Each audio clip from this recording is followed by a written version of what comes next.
días, buenas noches, estén donde estén escuchándonos. Bienvenidos a Justicia Impositiva, un programa de Tax Justice Network, la red de justicia fiscal. Transmitido directamente desde Londres, sede de Paraísos Fiscales. Les hablan Marcelo Justo y Marta Núñez. Hoy tenemos un programa especial porque mucho ha pasado desde que en julio de 2016 lanzamos el primer programa de justicia impositiva luego del escándalo global de los papeles de Panamá, los Panama Papers. El 3 de octubre de 2021, casi 5 años y medio más tarde, los Pandora Papers o los papeles de Pandora revelan que a pesar de ciertos avances, la evasión multimillonaria a través de paraísos fiscales sigue siendo central en el sistema económico financiero mundial, mientras los seres de a pie, las pequeñas y medianas empresas, los comercios, los empleados y los desempleados, los obreros, pagan los impuestos que sostienen al sistema público, a los hospitales, a la educación, a la justicia, a la seguridad y tanto más. Los ricos y las multinacionales, que aprovechan estos beneficios para montar sus emporios, vienen pagando poco o poco y nada de impuestos desde los 80. Al mismo tiempo, el acuerdo anunciado por el G20 sobre el impuesto mínimo a las multinacionales el 30 de octubre de 2021, si bien insuficiente y muy criticado, es un primer paso para la creación de un sistema impositivo global para las multinacionales, las grandes responsables del fraude fiscal planetario. Para rastrear esta oscura historia de evasión y desigualdad económica social planetaria, les ofrecemos esta breve historia de los paraísos fiscales, desde el pirata Francis Drake hasta nuestros días, para ver cómo empezó esta pesadilla.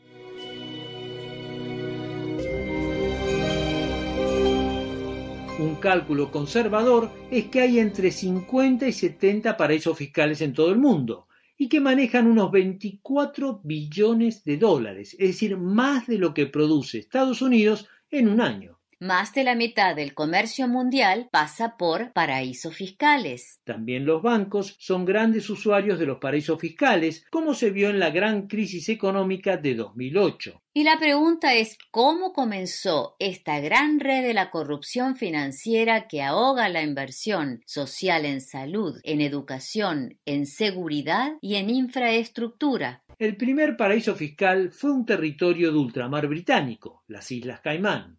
Descubiertas por Cristóbal Colón, las Caimán terminaron ocupadas por el explorador y pirata Sir Francis Drake, que las bautizó con su nombre actual. En el siglo XIX, y en recompensa por la ayuda de los habitantes de Gran Caimán a una flota británica, el rey Jorge III prometió que nunca pagarían impuestos. Y así fue. Hoy las islas, con 60.000 habitantes, con 80.000 compañías y sus bancos, tienen más de $1 billón. No está mal, ¿no? En su libro Las Islas del Tesoro, uno de los grandes expertos mundiales sobre el tema, Nicholas Jackson, ha rastreado la vida de los paraísos fiscales, desde sus orígenes hasta el presente. No hay consenso sobre la definición de un paraíso fiscal. Para mí se reduce a 2 palabras: llevar el dinero a otra parte para escapar de las reglas que no nos gustan. La primera fase eran las islas de los piratas, que funcionaban como escondites para el tráfico de ron y otras cosas. La Isla del Tesoro, el libro de Stevenson, se cree que eran las Islas Vírgenes Británicas, donde no había un Estado de Derecho, y las autoridades locales estaban de acuerdo con los piratas. Les decían: traigan su dinero y no los vamos a molestar, pueden hacer lo que quieran.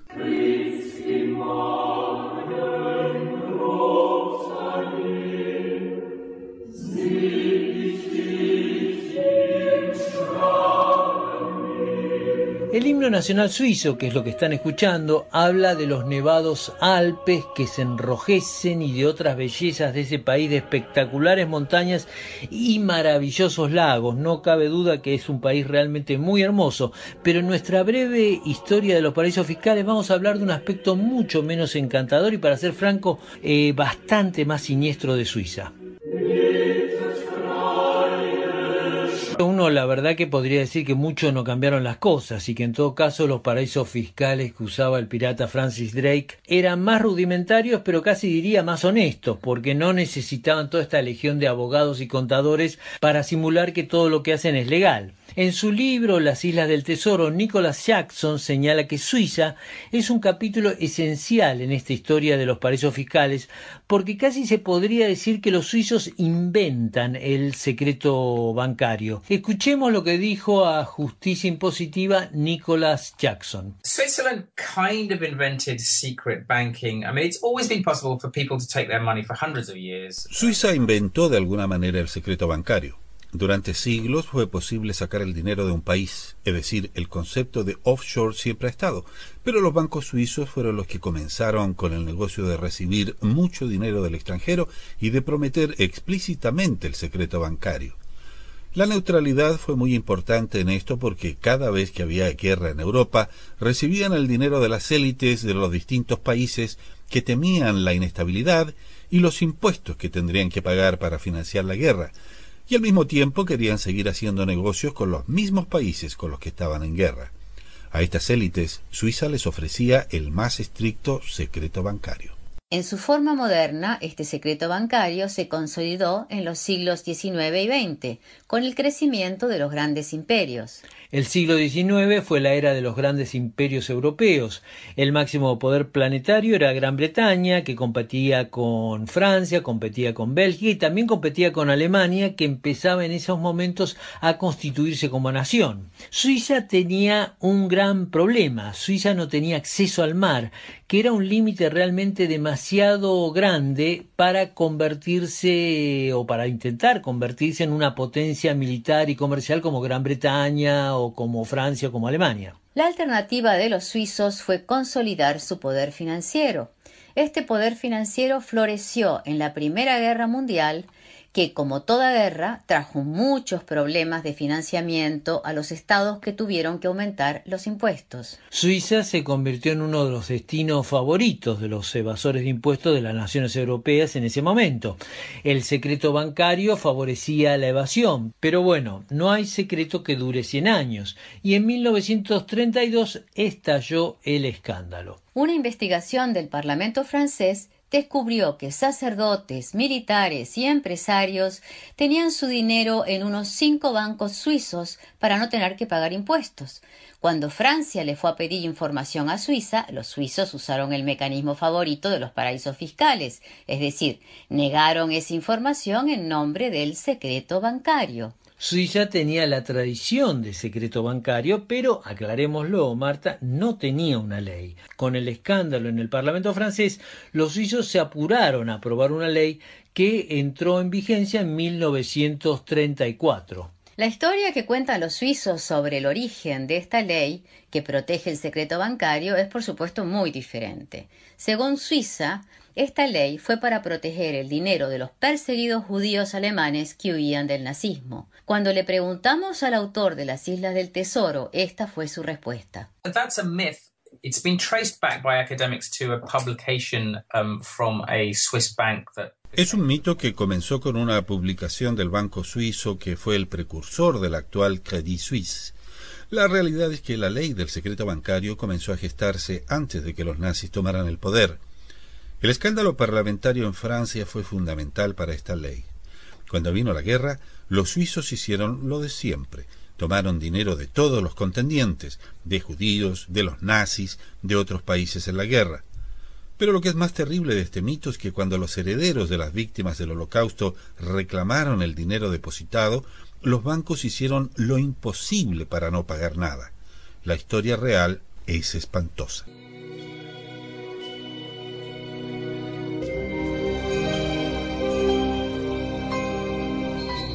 Billones de dólares circulan diariamente por el planeta en todas direcciones, las 24 horas del día.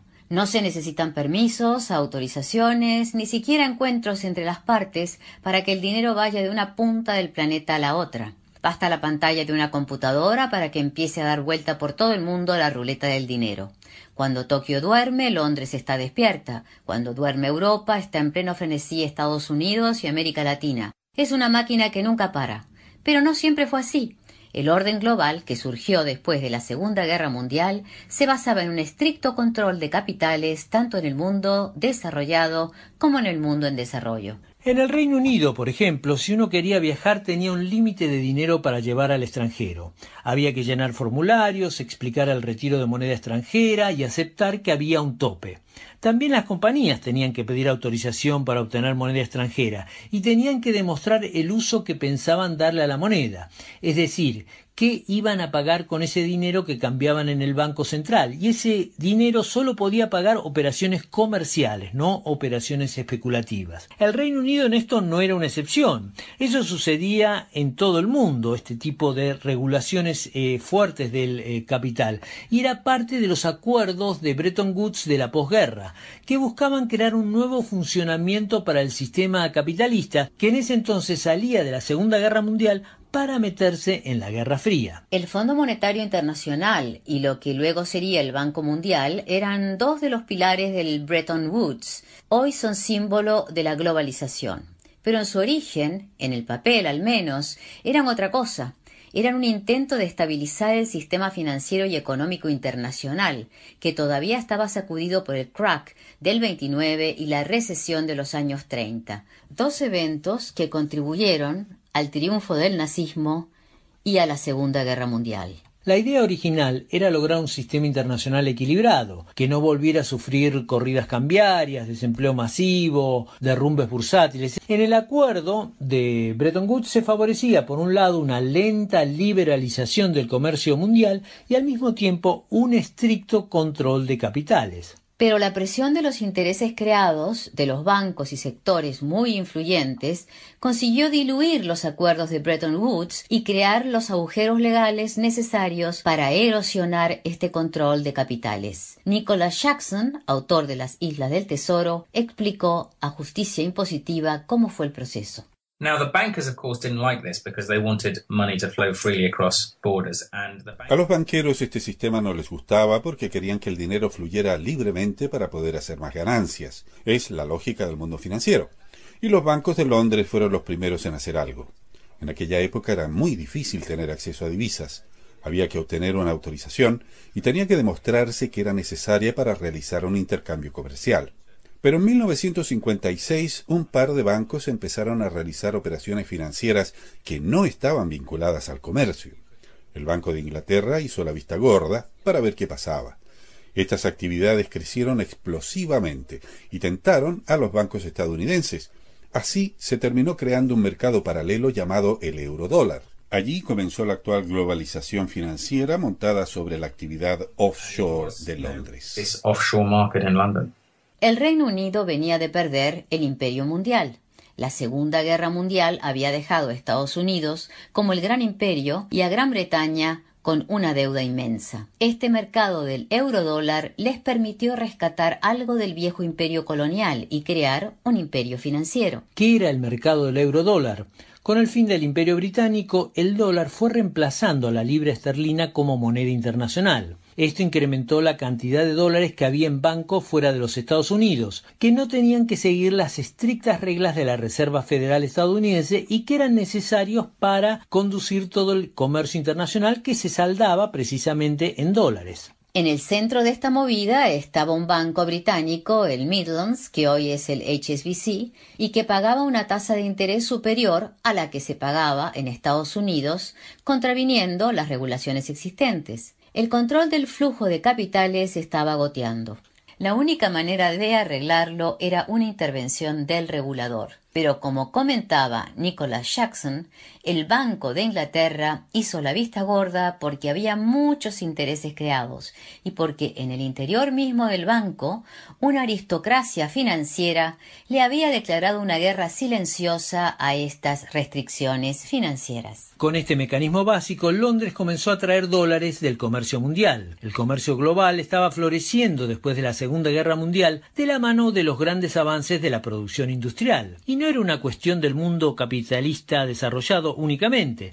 El bloque soviético participó también de este mercado de los eurodólares. El mundo árabe, que empezaba a disfrutar de la bonanza del petróleo, encontró un canal financiero para sus petrodólares. Nuevamente, Nicholas Jackson. Britain lost its empire. But by becoming the sort of central turntable in London of all Gran Bretaña perdió el imperio, pero conservó un lugar central para las finanzas de muchos países. Cuando vino la gran espiral de los precios del petróleo, por ejemplo, ese dinero se canalizó a través de Londres, y a través de Londres impactó en todo el mundo, incluso en América Latina.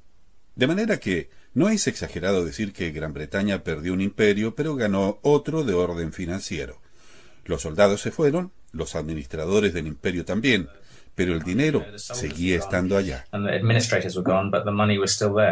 Como el mismo Nicholas Jackson, autor de Las Islas del Tesoro, señala, esta apertura del mercado de capitales y esta lenta erosión de los controles para la especulación financiera estuvieron en el centro del endeudamiento de América Latina que terminaría con la gran crisis de los años 80. En efecto, financiada a tasa bajísima en los años 70, abultada enormemente por esta facilidad con que se adquirían préstamos, el barco de la deuda externa latinoamericana se convirtió en una suerte de Titanic, que se hundió en 1982, primero en México, luego en Argentina y Brasil, es decir, en las tres economías más importantes de la región, y que llevó a la llamada década perdida y a la privatización de los años 90. Escuchemos a Nicholas Jackson, autor de Las Islas del Tesoro.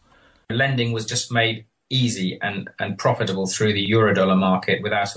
préstamos se volvieron baratos y fáciles a través del mercado de los eurodólares. La crisis de la deuda de América Latina fue precisamente eso. Los países se endeudaban y muchas veces, en cuestión de semanas, el dinero que entraba a América Latina volvía a reciclarse en los paraísos fiscales del sistema mundial, desde las Islas Caimán hasta Suiza o Panamá, donde terminaban engrosando las cuentas de los ricos y poderosos de Argentina, Brasil, Colombia, México.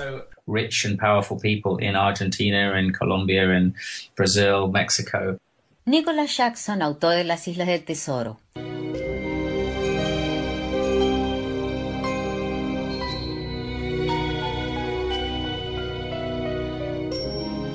La desintegración del Imperio Británico empezó después de la Segunda Guerra Mundial y se aceleró a mediados de los 50. El Reino Unido perdió la India, perdió naciones en África y Asia, pero mantuvo dos núcleos duros bajo su control, los llamados territorios británicos de ultramar y las llamadas dependencias de la corona. Los territorios británicos de ultramar son islas caribeñas como las Bahamas o las Caimán y otras no tan caribeñas como las Malvinas, todas lejísimos del Reino Unido, pero que pertenecen a la corona británica, aunque tienen gran autonomía administrativa. Las dependencias de la corona son las islas de Man, Jersey y Guernsey, territorios muy cercanos geográficamente al Reino Unido, que son semi-independientes, pero bajo soberanía británica. Con este arsenal de islas, el Reino Unido tejió una telaraña de paraísos fiscales extendida incluso al lejano oriente, durante el tiempo en que Hong Kong pertenecía al Reino Unido, algo que cambió, como sabemos, en 1997 cuando China recobró la soberanía.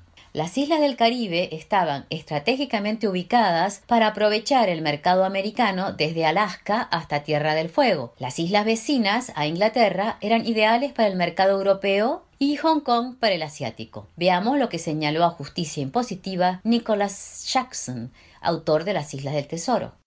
En términos de la relación que tenían con la corona, los lazos eran muy fuertes. El caso de Hong Kong era muy particular porque además le permitía hacer negocios en Asia. De modo que el Reino Unido tenía una relación muy estrecha con todos estos territorios. Hay un número muy grande de paraísos fiscales hoy en el mundo que tienen una conexión directa con el Reino Unido. Las islas del Caribe comenzaron su carrera como paraíso fiscal en los tiempos de Al Capone, muy ligados a los movimientos de dinero de la mafia. El segundo de Al Capone, Meyer Lansky, conocido como el contador de la mafia, tenía una idea bastante original en su época, pero que hoy es moneda corriente en el mundo de los paraísos fiscales. Lo que hacía Lansky era sacar el dinero ilegal de Estados Unidos y regresarlo luego limpio y puro, como si nunca hubiera salido de los negocios sucios de la mafia, fuera narcotráfico o prostitución. Este contador de la mafia, Meyer Lansky, inspiró uno de los personajes de la famosa saga de Francis Ford Coppola, El Padrino. En la película termina asesinado en La Habana por orden de Don Vito Corleone. El Lansky de la vida real comenzó lavando dinero en Suiza, se concentró luego en los casinos de Cuba y de ahí extendió su influencia a las Bahamas. Las autoridades británicas hicieron la vista gorda, igual que con el crecimiento de las Islas Caimán como gran centro financiero. Antes de ser paraíso fiscal, las Islas Caimán eran rurales. El gran cambio ocurrió en 1967, como nos explica Nicholas Jackson. In the case of the Cayman Islands, it was a couple of lawyers who came in. It was very much a sleepy backwater where, cows roamed in the... En el caso de las Islas Caimán, era una somnolienta isla rural caribeña hasta que vino un grupo de abogados con ideas sobre cómo aprobar una nueva ley sobre trusts o fideicomisos que permitían, con máximo secreto bancario, convertir a esta isla en un centro financiero mundial. Y pasó muy rápido, casi de un día para el otro, pero hay que recordar que la riqueza quedó concentrada en una élite blanca. La población local mejoró algo su vida, pero no mucho. The benefits for locals are much smaller than you would expect. El crecimiento de estas islas caribeñas en el reino de los paraísos fiscales fue meteórico. En los 80 eran el paraíso fiscal que usaba Pablo Escobar y el cártel de Medellín para el tráfico de cocaína, pero también escondite favorito de muchas fortunas de América Latina y Estados Unidos. Y ni qué hablar de las multinacionales y los grandes bancos que se dieron cuenta muy pronto del potencial de estas islas y se convirtieron en sus usuarios favoritos.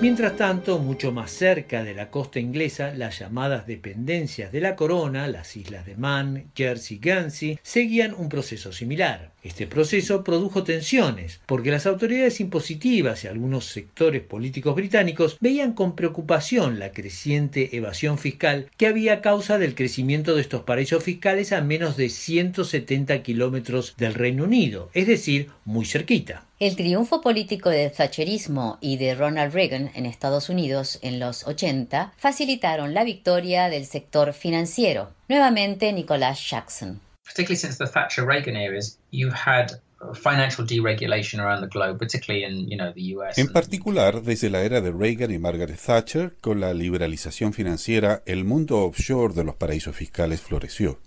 La tecnología ayudó porque en su origen había que trasladar el dinero físicamente a estas islas, pero esto produjo al comienzo una tensión entre las autoridades impositivas británicas que veían cómo la recaudación de impuestos se les iba a través de la evasión o elusión fiscal en paraísos fiscales, y el establishment financiero que quería posicionarse como un centro financiero internacional con plena libertad de acción. Los paraísos fiscales terminaron creciendo a una extraordinaria velocidad, mucho mayor a la del crecimiento de la economía real desde aquellos días. Nicholas Jackson, autor de Las Islas del Tesoro.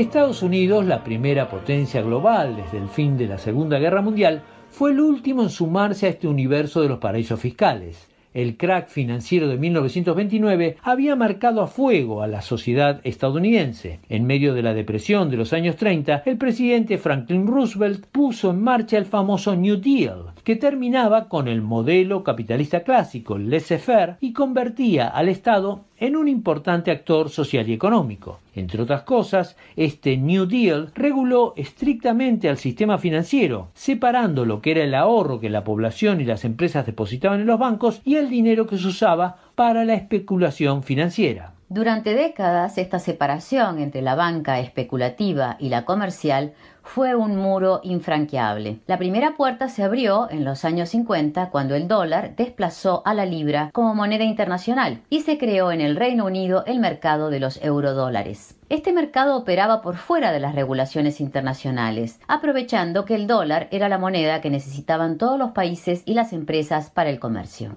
Estados Unidos era la primera potencia mundial y desde el punto de vista del sector financiero no podía dejar que países como el Reino Unido o Suiza o paraísos fiscales como las Bahamas o las Islas Caimán aspirasen todos los dólares que circulaban a nivel internacional, porque además una buena parte de ese dinero era estadounidense, es decir, de empresas y millonarios que usaban el sistema de paraísos fiscales que empezó a florecer en los años 60 y 70 para evadir impuestos. Con la sangría de recursos que significó la guerra de Vietnam, la presión para cambiar el sistema fue muy fuerte, como le explicó a Justicia Impositiva el autor de Las Islas del Tesoro, Nicholas Jackson. Los Estados Unidos son quizás el primer paraíso fiscal del mundo, o uno de los principales paraísos fiscales. Por supuesto que siempre fue posible aparcar dinero de extranjeros en Estados Unidos para evadir impuestos, pero con la guerra de Vietnam esto se convirtió en una política deliberada. La guerra estaba generando un fuerte déficit y esto podía ser compensado convirtiendo a Estados Unidos en un paraíso fiscal. En un memo oficial que circuló por el Chase Manhattan Bank, por ejemplo, decían abiertamente que Estados Unidos tenía que competir con las manos libres por todo ese capital flotante. Lo decía con todas las letras. Nosotros, los Estados Unidos, queremos ser como Suiza.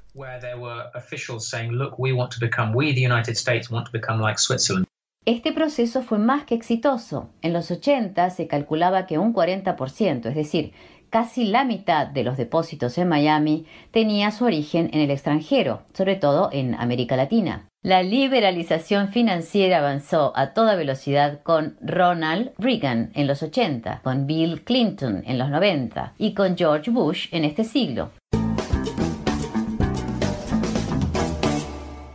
Más de la mitad del comercio mundial pasa por paraísos fiscales. Un ejemplo de los Panama Papers. De las 200.000 compañías mencionadas en estos papers, más de la mitad están registradas en las Islas Vírgenes Británicas, unas islas con 28.000 habitantes solamente y 950.000 compañías, que si me dan bien las cuentas son 37 compañías por habitante.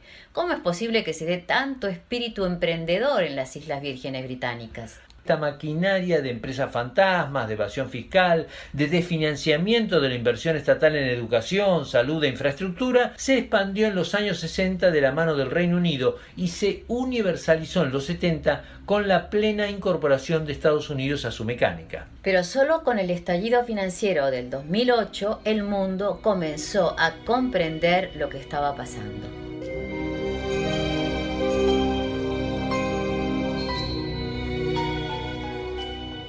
La caída de Lehman Brothers el 15 de septiembre de 2008 desató la peor crisis económica mundial en 80 años, una crisis que, dicho sea de paso, todavía no hemos resuelto. El sistema internacional que se montó en las últimas décadas, dominado por el sector financiero y una liberalización a ultranza, generó una crisis tras otra. En la década del 90 tuvimos el efecto tequila con México, el efecto vodka con la crisis rusa, el efecto asiático con Tailandia, todas debacles financieras que empezaban en un lugar y se expandían como un reguero de pólvora por otros países en desarrollo y que generaban una enorme inestabilidad, generaban empobrecimiento, pérdida de empleo, etcétera, etcétera. El gran estallido financiero de 2008 tuvo un rasgo diferente y es que nació en el presuntamente estable y presuntamente ordenado primer mundo y desde ahí, desde el primer mundo, se expandió por todo el planeta.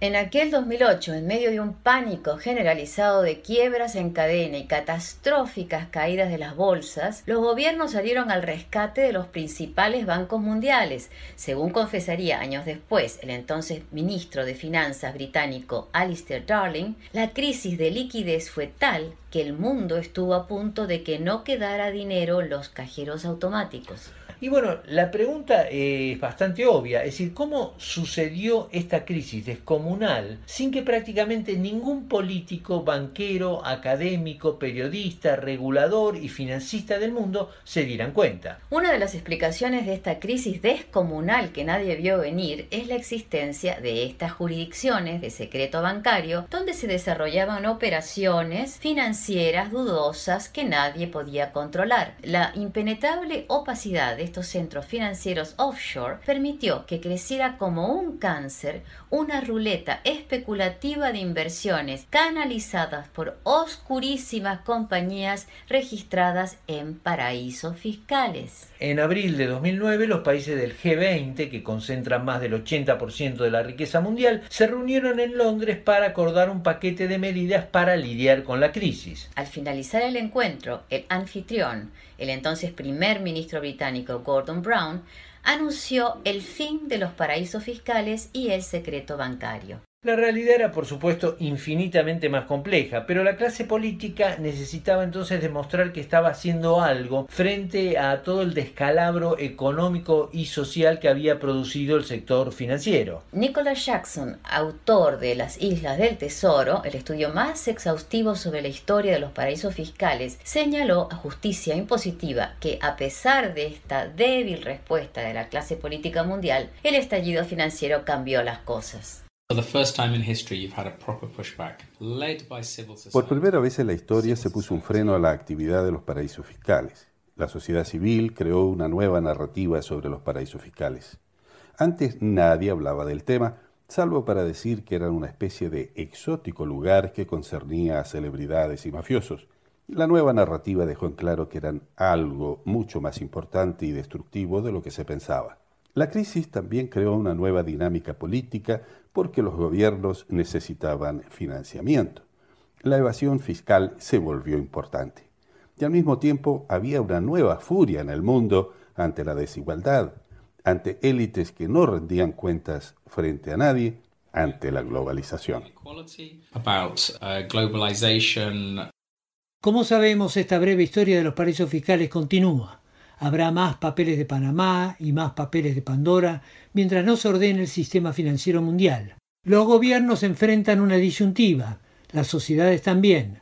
De lo que hagamos dependerá un futuro con justicia social, de la mano de la justicia impositiva de otras reformas o mayor desigualdad. Tax Justice Network y este programa, Justicia Impositiva, seguirán en la lucha y cuentan con ustedes. Llegamos así al final de esta edición de Justicia Impositiva.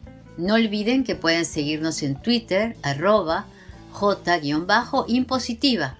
O suscribirse a nuestra página web www.justiciaimpositiva.com.